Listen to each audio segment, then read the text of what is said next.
बेशरम घर जमाई।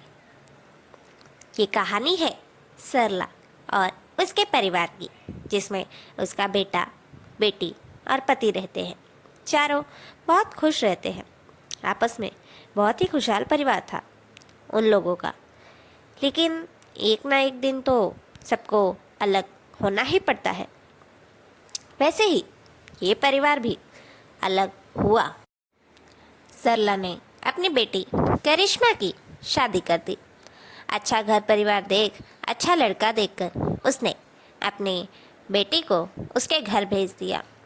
अब बचा था उसका छोटा बेटा रणवीर। कुछ ही महीनों में उसकी आदिति नाम की लड़की से शादी होने वाली थी। रणवीर अपने माता पिता से बहुत प्यार करता था। बस धीरे धीरे दिन बीतने लगे।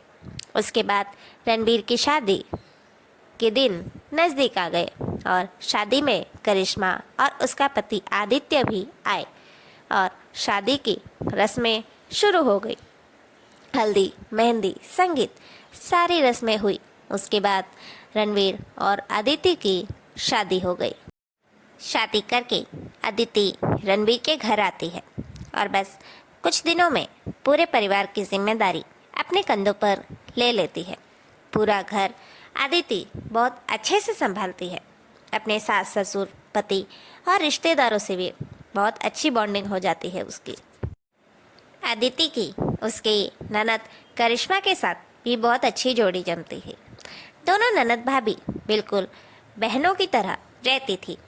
कुछ दिन बीत गए, अब तो कुछ महीने बीत गए। अब करिश्मा ने अपने पति आदित्य से कहा कि अब घर चलते हैं, यहाँ रुके हुए बहुत दिन हो गए।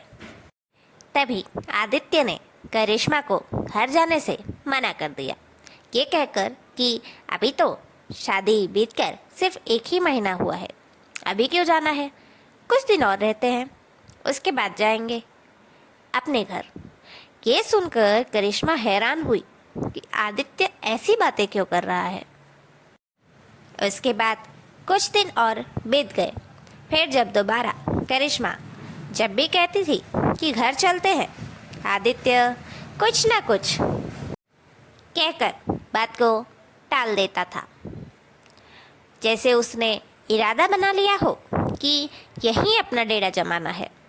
इस बात से करिश्मा को गुस्सा आया और एक दिन उसने आदित्य से पूछा, क्यों, तुम्हें घर क्यों नहीं जाना है, बताओ आदित्य।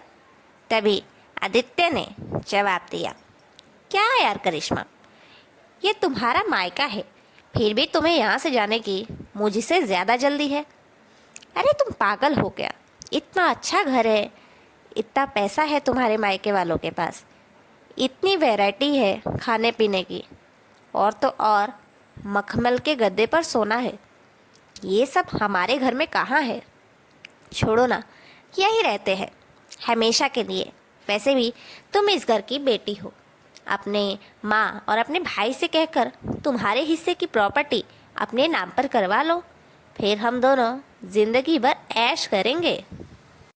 इतना सब सुनने के बाद करिश्मा गुस्से में कहती है, अच्छा तो ये घटिया इरादे हैं तुम्हारे, अपनी बीवी के मायके के हिस्से पर राज करना।